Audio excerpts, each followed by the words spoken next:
Olá pessoal, tudo bem com vocês? Professor Edivan, mais uma vez aqui, vamos conversar um pouquinho sobre filosofia. O que é que o Enem vem perguntando para a gente aí nas provas de filosofia? Já estamos fazendo um trabalho já há algumas semanas, conversando um pouquinho sobre a filosofia, resolvendo algumas questões, indicando algumas leituras. E que a gente vem notando aí, assistindo às aulas, é esse reforço, né, em relação à sua leitura. É necessário você manter a sua leitura em dia, tá? O Enem vem cobrando bastante a questão conceitual. Você precisa compreender o conceito e o emprego dele dentro de uma oração, dentro de uma frase, dentro de um enunciado ou mesmo dentro de um texto, né? Os resultados saíram, então está muito claro para a gente esse avanço, essa evolução nas ciências humanas, nas linguagens. Isso tudo se dá pela leitura, né? Por esse incentivo que a gente vem causando e vem tentando realizar dentro da sala de aula. Você, professor, que faz esse mesmo trabalho que a gente aí na sua escola, continue e mantenha esse trabalho. Vamos elevar ainda mais essas notas, vamos elevar ainda mais esse nível de desenvolvimento e de leitura dos nossos alunos, né?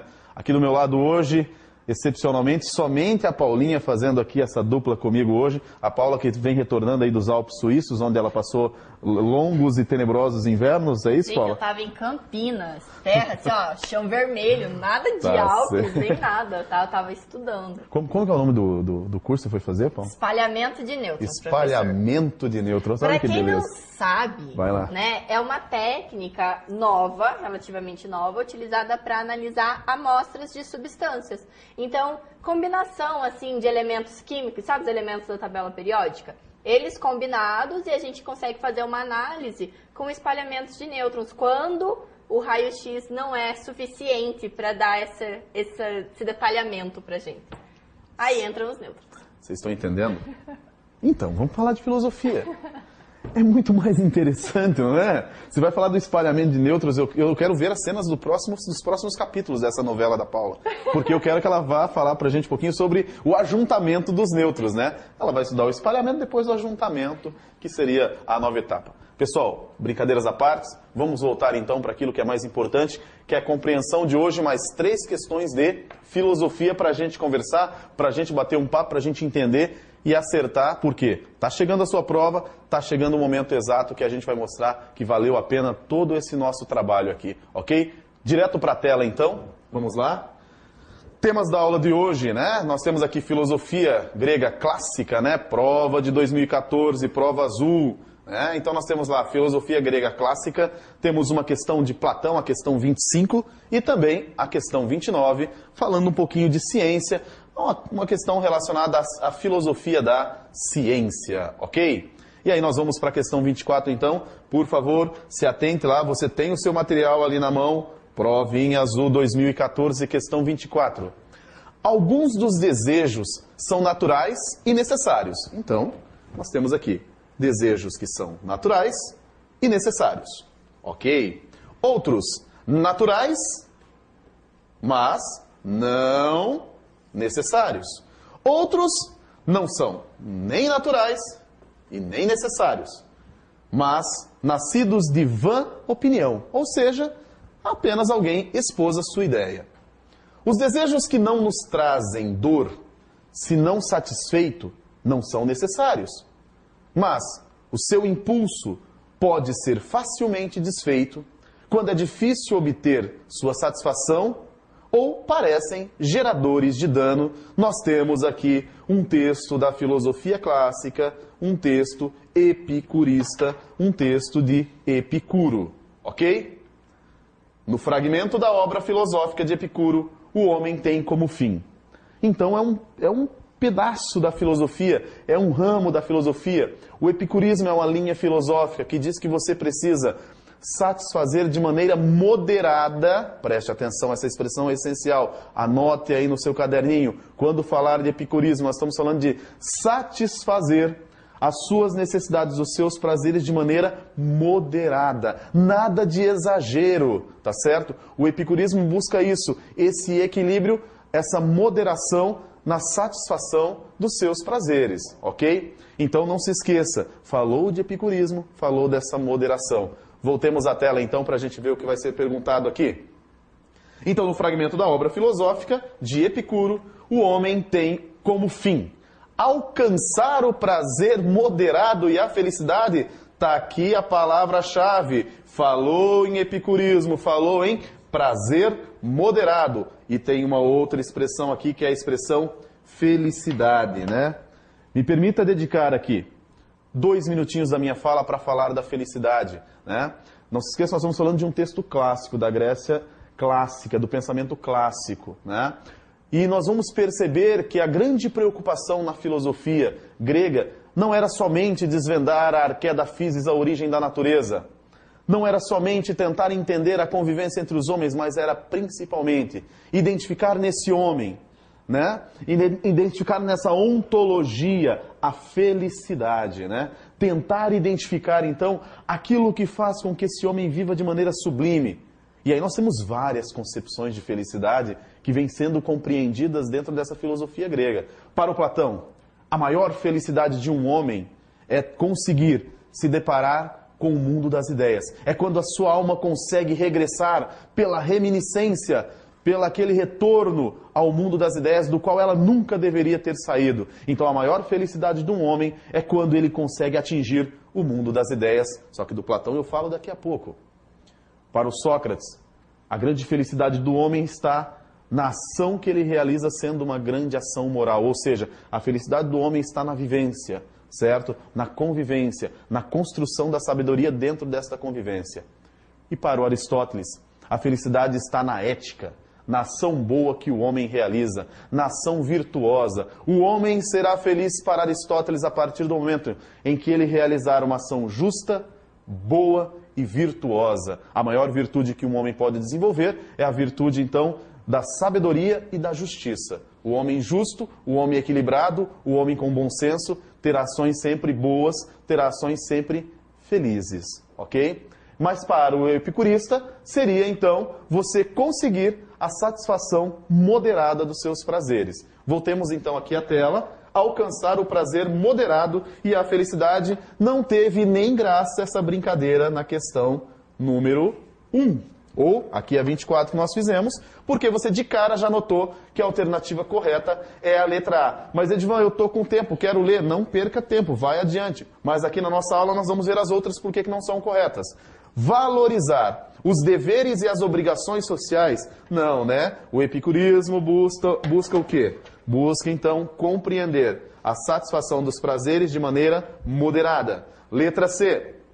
Aceitar o sofrimento e o rigorismo da vida com resignação. Não. Satisfação dos prazeres de maneira moderada. Refletir sobre os valores e as normas dadas pela divindade. Nossa, totalmente fora. E defender a indiferença e a impossibilidade de atingir o saber. Não tem nada a ver com o ceticismo. Então, a resposta certa tem que ser a letra A. Alcançar o prazer moderado e a felicidade. O legal dessa questão, né, professor, é que os outros assuntos nem foram tratados não tem nada a ver. No texto. Então... Essa é aquela questão, Paulo, que o aluno não pode errar. Exato. É só ler. Só que tem um detalhe. É necessário que o aluno compreenda que o epicurismo prega, então, essa satisfação moderada dos prazeres. Esse detalhe ele precisa entender.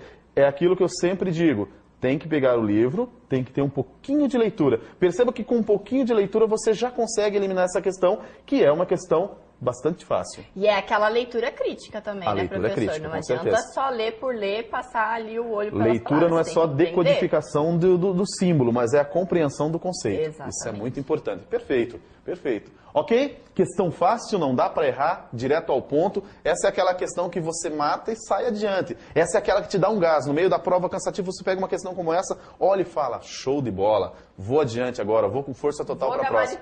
Agora já era, agora é minha, né? Agora é minha essa questão. Ok? Vamos para a próxima aqui então. Olha, a questão 25, nós temos aqui a obra, né, do Rafael, aqui a Escola de Atenas. Nós temos aqui 2 personagens que são essenciais. Este aqui, ó, este personagem que está, e eu gostaria de detalhar isso para você aqui, apontando com o seu braço para o alto, né? E aí nós temos um outro personagem aqui ao lado, olha aqui esse personagem ao lado, que está com o seu braço, a sua mão aqui, apontando para baixo. Então a posição seria essa, um apontando nessa direção e o outro apontando nessa direção. Né? Um dizendo, é lá, o outro dizendo, é aqui. Quem são esses dois personagens, então? Vem aqui para a tela que eu falo para você quem são eles. Né? Este aqui é o nosso querido Platão. Edivan, por que ele aponta para o alto? Porque ele está apontando para o mundo das ideias. E este aqui é o Aristóteles. Né? O Aristóteles que está apontando para este mundo aqui. É necessário que você compreenda e que você saiba e que você tenha como pré-noção já estabelecida o pensamento desses dois autores, ok? Claro que eu precisaria de todo um encontro como esse para falar sobre Platão e de todo um encontro como esse para falar sobre Aristóteles. Mas o importante é que você consiga, então, relembrar os pontos principais. Platão é o pai da filosofia dualista, né? Ele que dividiu a realidade em dois mundos. Existe o mundo das ideias perfeito, onde estão as almas perfeitas, as ideias perfeitas, onde está a verdade absoluta, incontestável, onde está a perfeição. E existe o mundo inferior, o mundo sensível, o mundo da matéria, o mundo onde existem os corpos, o mundo que é passível de ser conhecido por meio dos 5 sentidos. Os sentidos que nos enganam. Aqui estão os corpos, as almas caem, batem a cabeça, se esquecem das ideias perfeitas, se encarnam nos corpos e se utilizam dos corpos para fazer o quê? Para relembrar reminiscência, relembrar das ideias uma vez esquecidas, para que assim possa, como por degraus, e voltando para o mundo das ideias, lugar de onde elas nunca deveriam ter saído. Edivan, essa história é um pouco complexa. Como que eu compreendo essa história? O Platão diz assim: imagine uma caverna. E que nessa caverna existem pessoas que estão ali desde que nasceram, amarradas pelas mãos, pelo pescoço, pelos pés, não conseguem sair dali, não conseguem se mover. Imagine que fora dessa caverna existe um pequeno muro. E além desse muro, existe um caminho por onde passam pessoas carregando sobre suas cabeças objetos, estátuas. Além desse caminho existe uma montanha, no alto dela uma fogueira que nunca se apaga. As pessoas que estão dentro da caverna só conseguem voltar os seus olhares para o fundo da caverna. Conforme as pessoas passam lá fora pelo caminho, a luz da fogueira incide sobre elas e uma sombra é lançada sobre o muro. Apenas o que elas carregam sobre suas cabeças penetram no interior da caverna e são colocadas lá no fundo, lá na parede do fundo, para onde aquelas pessoas que estão ali dentro conseguem olhar. O que elas conseguem enxergar? O que elas estão vendo? Apenas sombras. Dentro da caverna, você tem apenas sombras. Você tem a realidade que é imitação daquela que está lá fora. Imagine que um desses homens, por algum acaso, consegue se soltar, sai dessa caverna, se depara diante daquele mundo maravilhoso lá fora, se depara diante de todas as verdades que estão fora daquela caverna, e se empolga, e fica feliz, e consegue olhar para o seu rosto refletido na água do lago. Ele consegue ver as cores, consegue ver o verde das plantas, consegue ver os animais. À noite ele consegue ver as estrelas e a lua. Se empolga, feliz, alegre, retumbante, retorna para o interior da caverna. Ao chegar no interior da caverna, se depara diante daqueles seus que estavam lá desde que nasceram. Empolgado, animado, enlouquecido, entorpecido, ele começa a contar a eles tudo o que ele viu lá fora. E é óbvio que aqueles homens dentro da caverna vão olhar para ele e dizer assim: você ficou louco. Essa saída da caverna enlouqueceu você, porque o que você está dizendo não condiz com o que nós estamos vendo aqui desde que nascemos. Você está falando de um mundo que não existe. Você é louco? Expulsam esse homem da caverna, tentam até matá-lo. Claro, dei aqui uma enfeitada na história, trouxe ela de uma forma bem resumida para você. Está no livro A República do Platão, você pode ler a alegoria da caverna. Para que serve essa alegoria? Para te representar o seguinte: o interior da caverna, mundo da sombra, das imitações, representa o mundo sensível, esse que nós estamos. Porque o que nós conhecemos são apenas imitações da grande verdade que está no mundo das ideias. Mundo das ideias, exterior da caverna, onde está a verdadeira realidade, onde a luz do sol, que é a ética, brilha sobre os homens, mostrando a verdade a eles. E quem é que sai, professor, e tenta voltar? Representa o filósofo, aquele que tenta conduzir as pessoas a essa luz, a esse mundo verdadeiro, a essa realidade. Por isso que Platão diz: é lá. É para lá que a gente tem que seguir. E nós temos aí um Aristóteles, depois em outros momentos, em outras aulas, eu entro um pouco mais com detalhes na filosofia aristotélica, tirando aquelas que eu já comentei com vocês, já falei um pouquinho sobre ele. Então, o Aristóteles aponta para este mundo porque ele acredita na existência de apenas uma realidade, que é essa em que nós vivemos, enquanto Platão acredita que existe essa que nós vivemos, que tem que ser desprezada, tem que ser deixada de lado e valorizar apenas aquela que está lá, o mundo das ideias, para onde todos nós vamos tentar constantemente voltar, ok? Basicamente, é isso que a imagem mostra. Vamos adiante. No centro da imagem, o filósofo Platão é retratado apontando para o alto. Esse gesto significa que o conhecimento se encontra em uma instância na qual o homem descobre a. Bom, se você conhece a teoria platônica, se você entendeu a filosofia do Platão, não erra essa questão. Eu considero essa questão uma questão fácil, uma questão tranquila para você responder. Ele não exigiu grandes conhecimentos, apenas que você tenha entendido basicamente o pensamento platônico, a dualidade do pensamento platônico, né? Essa discussão, essa dialética que existe no homem que vive neste mundo em busca do mundo da perfeição.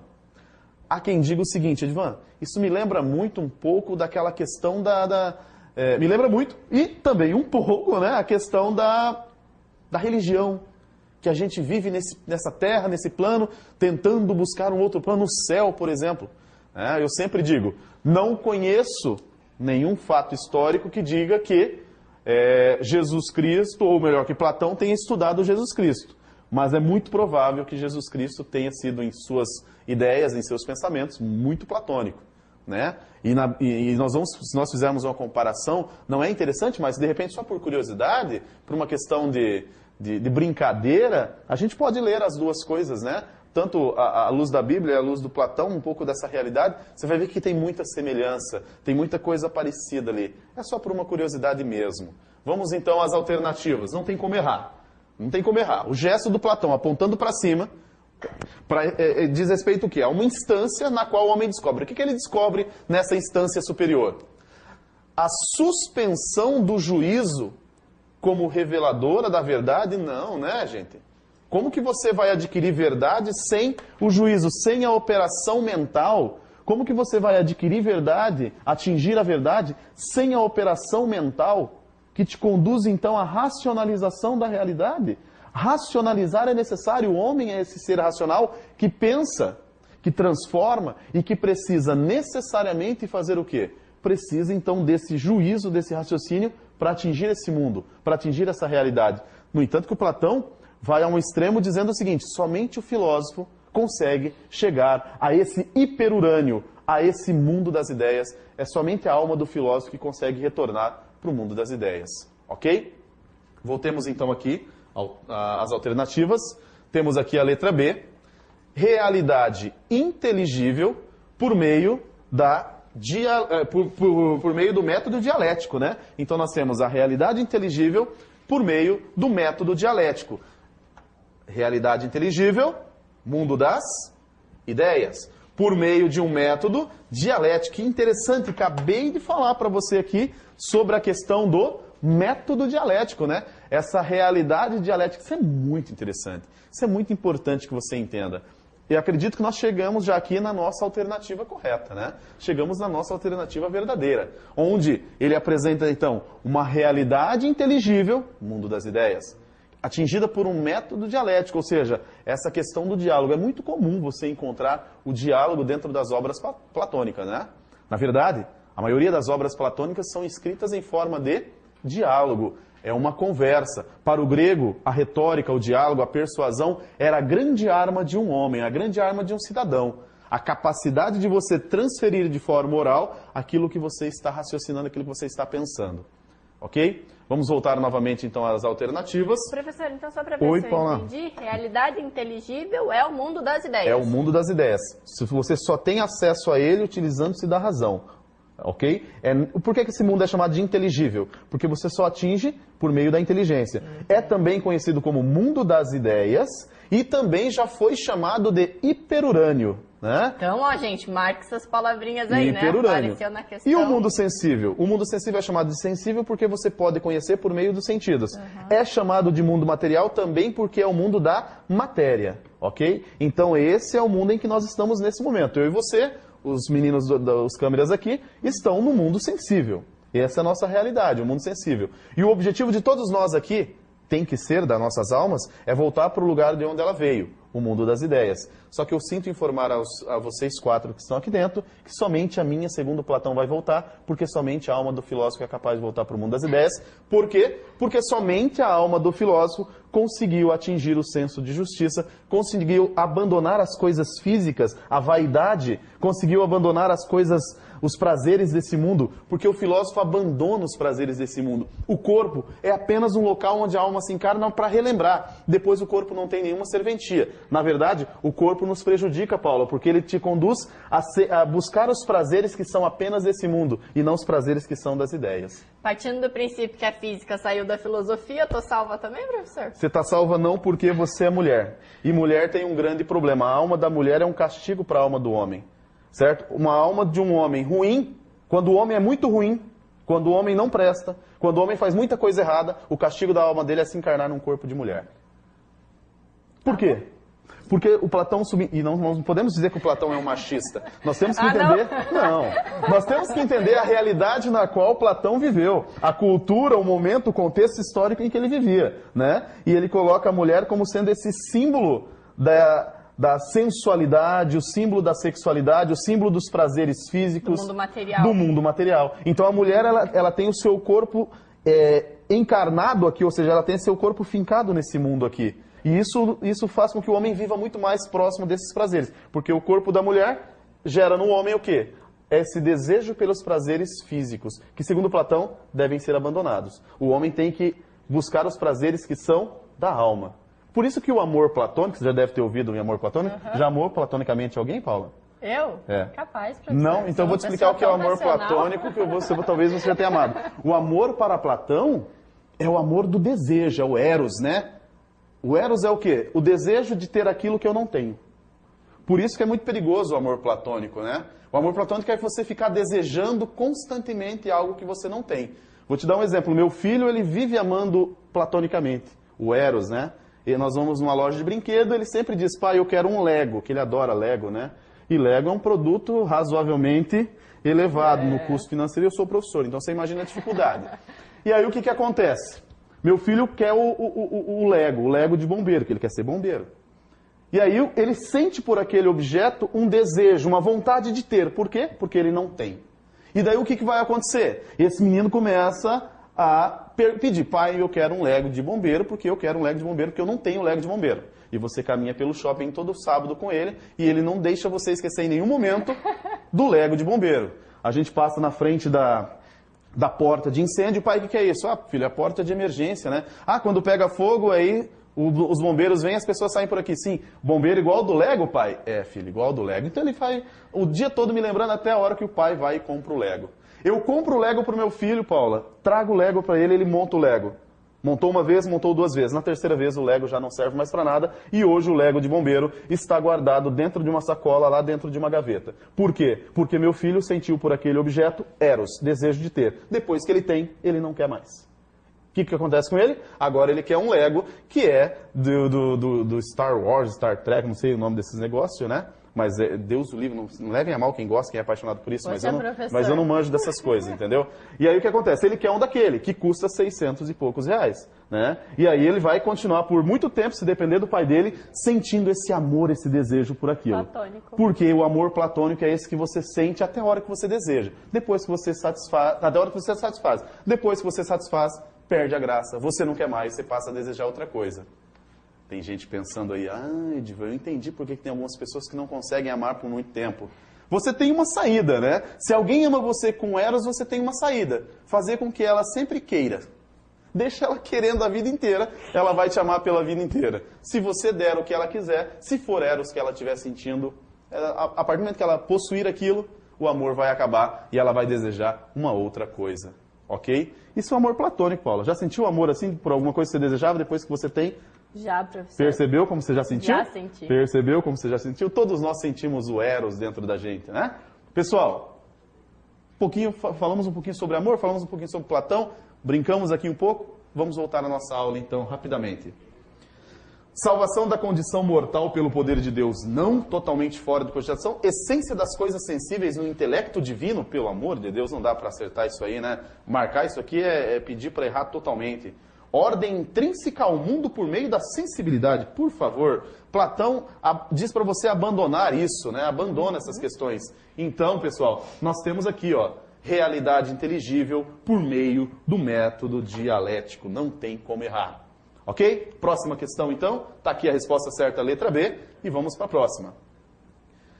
A filosofia encontra-se escrita neste grande livro que continuamente se abre perante os nossos olhos. Isto é, o universo. Olha que bonito isso, hein?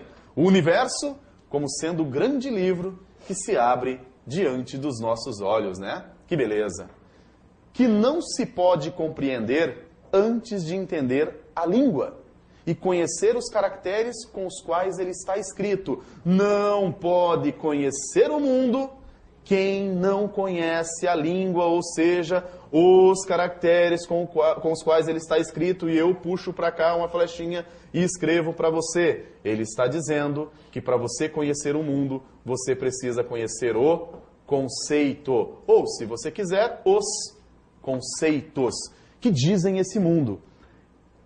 Sempre durante as aulas de filosofia, no dia a dia, no cotidiano, é muito comum um aluno sentir esse desejo, essa vontade imensa de tentar encontrar algum erro no pensamento do filósofo. Eu vou mostrar que eu posso pensar diferente desse cara e mostrar que ele está errado. Isso é muito comum. E aí o aluno sempre diz assim, professor, capaz, e o cara que não sabe ler nem escrever, como que ele consegue dizer esse mundo? Então ele não conhece, ele não consegue ler esse mundo. Ele não tem uma leitura deste mundo. E eu sempre digo o seguinte, você é capaz de dizer alguma coisa desse mundo sem se utilizar de nenhum conceito? Tente explicar esse mundo sem conceito algum. Perceba que antes de você conhecer o mundo, é preciso que você tenha em si essa capacidade de dizê-lo, né? Ou seja, essa capacidade de dizê-lo é o conceito que é necessário para que você possa apresentar, conhecer alguma coisa. Percebe? Voltemos aqui então, por favor. Ele está escrito em língua matemática. Olha, Paula, que aí você se diverte, deita e rola, né? Mas é que a matemática, professor, ela é a linguagem universal. Você vai fazer senhora. O quê? Você vai para qualquer lugar do mundo e a matemática continua funcionando. Por isso que quando Descartes resolveu construir um sistema filosófico capaz de atingir a verdade absoluta e incontestável, ele pegou como exemplo a Mathesis Universalis, a matemática universal.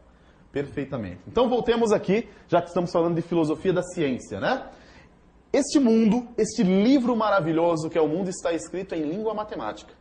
Os caracteres são, preste atenção, triângulos, circunferências e outras figuras, atenção, atenção, geométricas. Acabamos de falar de Platão. Eu não sei se você sabia, quando Platão fundou a sua universidade, a sua escola, a sua academia, a Academia Platônica, ele colocou na porta da academia uma frase, né? E nessa frase estava escrito, só entra aqui quem for geômetra. O que ele quis dizer, só entra aqui quem for geômetra?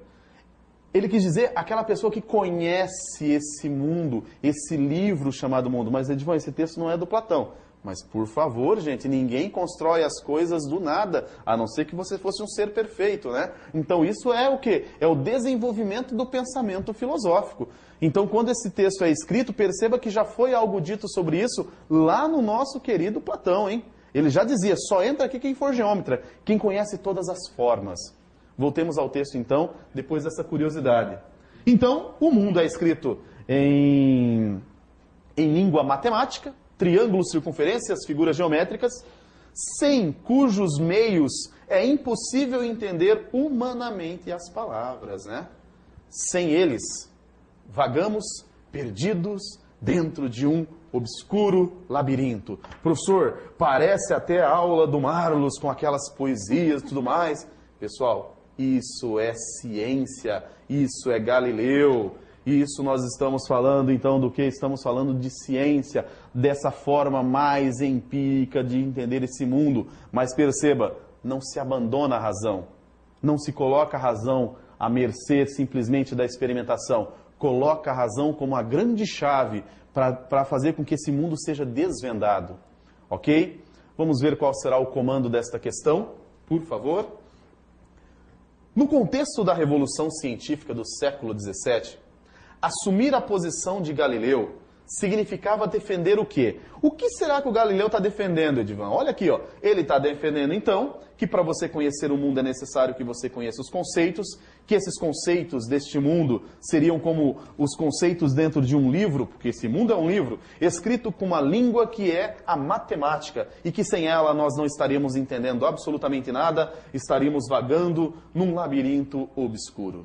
Então, defender esse ponto de vista é defender o quê? Olha, as questões de hoje estão muito tranquilas. Letra A. Continuidade do vínculo entre ciência e fé. Dominante na Idade Média. Então, será que é isso que o Galileu está defendendo? Uma continuidade nesse vínculo, nessa junção entre ciência e fé? Você conhece a história do Galileu, você sabe. Galileu foi perseguido. Ele precisou negar tudo que ele tinha dito porque ele estava correndo o risco de virar churrasquinho em praça pública. Ele ia pegar fogo lá, o negócio pro lado dele, se é que você me entende aqui, a coisa ia ficar feia pro lado dele. Ou ele negava tudo, ou a igreja então iria colocar sobre ele algum tipo de pena, né? E provavelmente seria a morte, né, Paula? Por quê? Porque ele estava afirmando algo que tirava da igreja e da fé todo o poder da verdade. Ele estava além do seu tempo, né? Ele estava bem além do seu tempo, mas o Galileu precisou negar tudo isso, e ele nega, né? Então dizer que defender o princípio de Galileu é defender essa junção entre fé e ciência, eu não consigo ver nem no texto e nem na realidade essa possibilidade, ok? Voltemos aqui então, e de imediato a gente elimina esta resposta, ok? Necessidade de estudo linguístico, ou melhor, necessidade de o estudo linguístico ser acompanhado do exame matemático. Então você estuda lá verbos, as preposições, as proposições, artigos, estuda tudo, e aí o que você faz? Depois você vai lá e vai fazer uma prova de matemática, né? Encontre o X, aí você vai lá e marca o Xzinho, não é assim que funciona, né? Brincadeiras à parte, não é isso que a alternativa nos traz. Voltemos aqui então, e de imediato também você já joga a letra B para fora daqui. Letra C. Oposição da nova física quantitativa aos pressupostos da filosofia escolástica. Edivan, que complexo isso aqui, eu não entendi o que ele quis dizer. Oposição da nova física quantitativa aos pressupostos da filosofia escolástica? Eu acho que pode ser, Edivan. Vamos deixar uma interrogação aí, então. Importância da independência da investigação científica pretendida pela igreja. Meu Deus do céu. Se a igreja estava querendo era simplesmente eliminar qualquer possibilidade de questionamento, então é claro que não pode ser essa. Galileu teve que negar o que ele disse, né? Vamos lá, letra E. Inadequação da matemática para elaborar uma explicação racional da natureza. Pelo amor de Deus, ele disse para você que é linguagem matemática. Então, Edivan, por eliminação, não tem como eu ficar com essa dúvida mais aqui, ó. Essa dúvida sai e vai entrar aqui, então, a alternativa correta. Concordar com o Galileu é verificar que essa nova física quantitativa vem em oposição àquela filosofia escolástica, ok? Pessoal, perceberam a aula de hoje? Muito fácil, muito tranquilo. Paula, muito fácil hoje, né? Hoje não tem como o aluno errar. Tranquilo. Não tem como ele se perder nesse sentido. Nos vemos no nosso próximo encontro. Na próxima vez o professor Marlon estará aqui conosco já, se tudo der certo. Grande abraço a vocês. Fiquem com Deus.